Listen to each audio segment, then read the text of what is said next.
Ladies and gentlemen, welcome back to Talk to Myself. Welcome back to the channel. My name is Dante Toro, as you already may know. Hi, how are we? Happy Monday, February 10th, everybody. I hope you all are having a great day so far. I hope this podcast will make you have an even better day.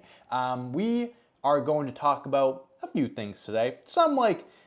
Most of it's about sports and stuff like that. I'll be completely honest with you. So I'll give you guys a heads up now. If you're a sports fan, this is going to be a great episode for you. If you're not, I apologize. Hopefully you still stick around. We're going to talk about the Super Bowl, Kendrick Lamar's halftime performance. I'm going to give my thoughts on that because that was really such a big topic of discussion last night, and kind of like where it ranks in all-time Super Bowl performances, because I don't think Kendrick Lamar's Super Bowl was the worst thing in the world. I don't think it was by any means the best Super Bowl halftime performance, but I think it was pretty fine. I thought it was good. I was very surprised to see the negative reaction, or it wasn't all negative, but I was surprised to see pretty negative comments and stuff about it. But we'll touch on that. Luka Doncic making his debut for the Los Angeles Lakers tonight, still reeling, still coming down from that trade, because that's still such a blockbuster, shocking move. But it is the day after the Super Bowl, so we'll start there. The Kansas City Chiefs lost. I was gonna say the Kansas City Chiefs won because they've won the last 2 years before this, so it's like kind of used to saying that they win, they're the winners. But the Kansas City Chiefs finally lost to the Philadelphia Eagles. It was an absolute massacre. I think the final score was like 40-22 or something like that. At one point, it was 34-0. The Kansas City Chiefs got embarrassed once again, further proving that Tom Brady will forever and always be the GOAT. I put out a tweet last night that upset a good amount of people, non-New England fans, of course, because if you are from New England, you are a Patriots fan, New England sports fan. You agree with me, because I'm right. Tom Brady will always be the GOAT. Listen, Pat Mahomes is still, I think he's like 29 or 30 right now, has plenty of time left, has plenty of gas in the tank, and can definitely, rack up the accomplishments and all that, and, we'll see where we're at. But, man, I am so happy the Chiefs lost, because if they won and they three-peated, all we were going to hear was how all these analysts that were, some of them already saying Mahomes is better than Brady, are just going to be doubling down on that, or more people are going to be coming out of the woodworks and be like, oh, Patrick Mahomes is the greatest quarterback of all time. Brady's never three-peated or anything like that. Okay. I would have been throwing up in my mouth every time I turned on a TV and heard that conversation. You know what Tom Brady did do? He came back being down 28-3 in the Super Bowl with, I think it was 2 minutes left in the third quarter. It was 28-3. Pat Mahomes down 34-0. Didn't make the comeback. And there's going to be people who are like, defense. I don't care. Listen, Pat Mahomes is a phenomenal quarterback, one of the most talented quarterbacks, and probably could go down as one of the greatest quarterbacks of all time. But he's still playing, and he still has a good amount of time left, like we mentioned. So let's cool the jets. I hate comparing players that are still active versus ones that are not active. It's like the LeBron and Jordan case. And in that case, it's like, at this point, LeBron's playing for 20-something years. I think we can kind of make an argument now. We can kind of do that debate. I hated the debate years ago, back when he was like on the Heat, saying Jordan, LeBron. It's not fair to compare someone to someone that's retired and has more accomplishments than them, or whatever. You compare guys when they're both retired. So when Pat Mahomes, 10, 15 years down the line, God, that scares me. When he retires, we can have a conversation about who's the GOAT.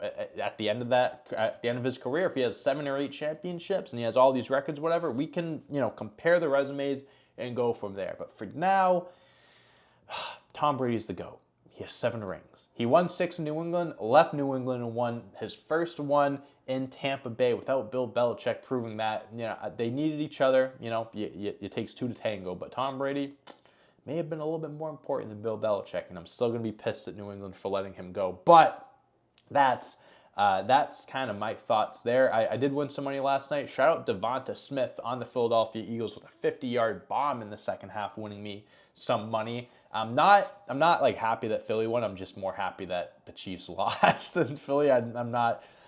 If you've been following me on like Twitter and just like I don't know, on socials or just whatever I've been doing for years, you probably know that I am not a Philadelphia fan. I hate Philadelphia sports teams. If you're a Philadelphia fan, I'm sorry, I'm not trying to be mean, but the interaction I've had with Philadelphia sports fans in history in like the years past makes me not like them that much. So Philadelphia, good for you. Happy for you that you won. More happy that the Chiefs lost, but it is cool seeing someone else win that isn't named the Chiefs.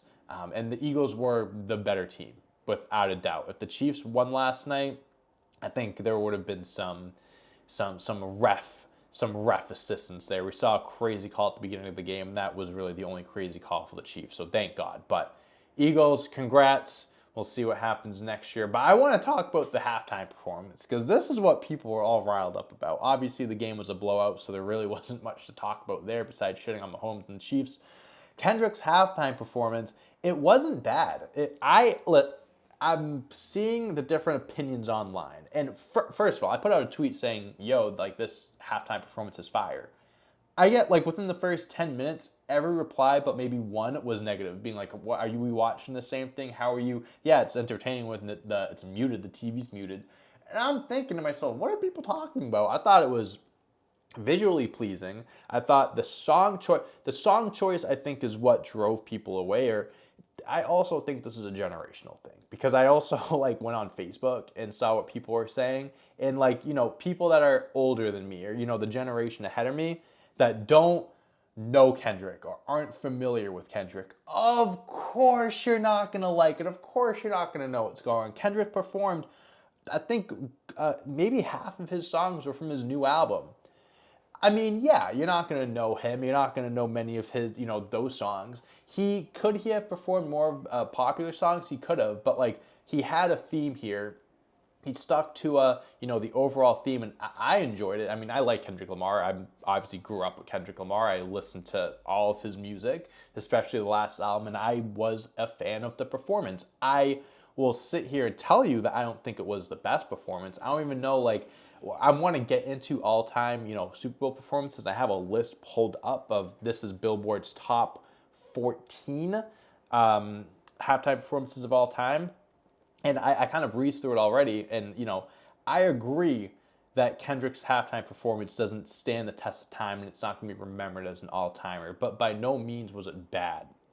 If you don't know who he is and his music and stuff, that's one thing. That doesn't mean it's bad. Just because you don't know who the guy is and you don't know the music doesn't mean the music is bad. It's just not who you're used to listening to or who you'd want to see instead. So I have this list pulled up, right?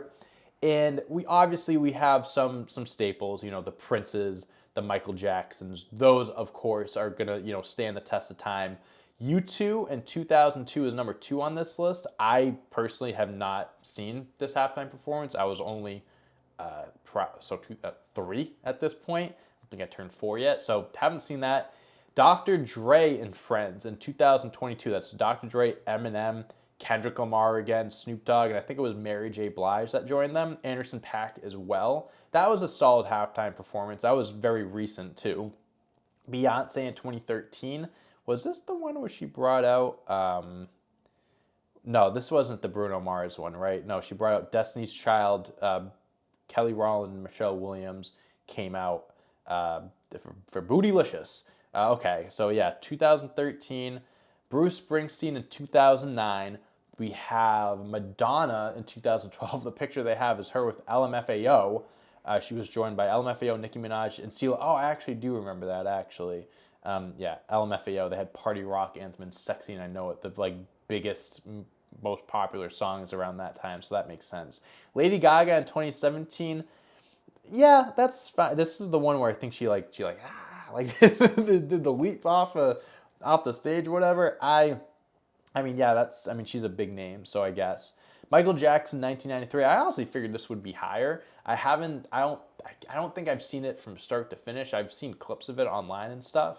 Apparently 1993 was the first year that they had like a big name as a halftime performer from what I'm reading from this article, because it used to be just like marching bands or just like local things, whatever. But apparently 1993 is the first time that a big artist came into the halftime show, and that kind of changed everything and kind of evolved it. People were expecting big names. We have Rolling Stones at number 9 in 2006. Paul McCartney in 2005 at number 10. Rihanna at number 11, that's a recent one. Katy Perry at number 12, this is when she had the charts and stuff like that, the internet meme. Janet Jackson, Justin Timberlake, 13, definitely iconic. And then Coldplay, Beyonce, and Bruno Mars. So that was the Beyonce one at 14. Like that's, so 1993, we're going to do some quick, terrible math here. So 1993, it's 2025. We've had 32 halftime performances. I could be completely off, but 32 halftime performances. We just listed 14 of them. And I think Kendrick, like I said, it's not terrible. I don't think it was the best, but not terrible. I think this might line up with it being like right in the middle, right? It's not, I don't think it's, I probably wouldn't put it ahead of, I haven't seen all of those, but like, I probably wouldn't put it ahead of most of those, right? But then we don't have the full list pulled up, but I'd imagine that there were a few worse halftime performances than Kendrick. And again, I don't think the performance was bad. I think it was just people like not being too familiar with the music that he performed. SZA was amazing. She was awesome. Everyone, the dancers were great. Serena Williams made a cameo and was doing the crip walk. She was doing dances and shit like that. It was a very entertaining performance, and I enjoyed it. Again, I was shocked when I went on Twitter and saw how many people were negative, like talking about it negatively and stuff. I mean, to each their own. It's an opinion. Everyone has their opinions, but I liked it. Again, not the greatest in history, but I don't think it was deserving of the hate that it got. Shout out Kendrick Lamar. He, Not Like Us was him performing that. I didn't know if he was going to do it or not, honestly. I think it could have done without it maybe, but hey, I'm not gonna complain about that, or I don't care enough about it. But all right, yeah, that was the halftime. That was Super Bowl. So hopefully everyone enjoyed the Super Bowl. Taylor made some buffalo chicken dip that was phenomenal, and some steak and cheese sandwiches that were so good, and pigs in a blanket. Can't go wrong with that. We had a feast. We had a good time. We made some money. Taylor won some money too, so it was a good night for both of us. Also, me and Taylor have a new video out on this channel right now where I quizzed her and had her guess the WWE wrestlers. It was a lot of fun. We've been planning on having her on the channel doing some stuff for a little bit now. The video is, it hasn't been out 24 hours. It is my most viewed video. So I'm thrilled that people are liking it. If you haven't watched it yet, check it out. It's a fun one. And we'll have more. Taylor will definitely be on the channel again. That is not going to be the last that you see of her on this channel, especially seeing how well the video did. So we will definitely get her on again soon. Okay, moving on to basketball. First of all, first and foremost, I should have started with this. I don't know why I waited. Happy anniversary to Derek White getting traded to the Boston Celtics 3 years ago, February 10th, 2022. It was just a normal day. It was just a regular day till Derek White got traded from the San Antonio Spurs to the Boston Celtics. I forget the exact trade. I think it was like Romeo Langford, Josh Richardson, and like a pick. There might be a few other things. I may be getting some play. I think Romeo Langford was definitely in it because I remember him playing for the Spurs. But Derek White, since he's been in Boston, he's been amazing. He's been amazing. NBA champion. Made it to the finals twice with him on our roster. Had to go bald because he had the crazy hair when we traded for him. We were the city that convinced him to shave it all off. So Derek White, love you, man. I know you listen to this podcast. I mean, why wouldn't you? Thrilled that he's a Boston Celtic, because I already know if we were going up against him and watching him the way that he does play, he would be pissing me off. I'd hate to play him. So I'm glad that he's on our side. Sticking with basketball, last topic for today. Again, this is kind of a sports heavy podcast. There's no questions this week. I didn't get any questions from the podcast last week. Granted, we were talking about Pixar, and a lot of you did leave your comments on what your favorite Pixar movies was, which I appreciate. But make sure to put comments down below, some questions that you have for me, because I'd love to answer your comments, your questions, so we can do comment of the week, not sponsored by Chipotle. And we're going to say that until we are sponsored. Even though we're not doing that, we can still make that plug. But Luka Doncic debuting for the Los Angeles Lakers tonight, February 10th.